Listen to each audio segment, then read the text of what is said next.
বন্ধুরা আসসালামু আলাইকুম। সরাসরি কর্নার কিক থেকে গোল। কোপা ইটালির কোয়ার্টার ফাইনাল নিশ্চিত করেছে লাউতারোর ইন্টার। অন্যদিকে এফএ কাপের সেমিফাইনাল নিশ্চিত করেছে টটেনহ্যাম ম্যানচেস্টার ইউনাইটেডকে হারিয়ে। বিস্তারিত জানুন পুরো ভিডিওতে। কোপা ইটালির শেষ ১৬তে মুখোমুখি হয় সিরিয়া জায়ান্ট ইন্টার ভার্সেস উদিনিস।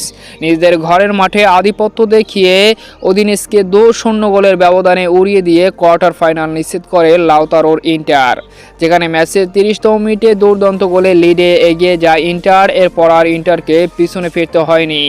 অর্ধাংশে যাওয়ার আগে আসলানির ম্যাজিক্যাল কর্নার কিকে দুর্দান্তভাবে সরাসরি গোল করে আসলানি এবং ২-০তে এগিয়ে থেকেই অর্ধাংশ পার করে ইন্টার।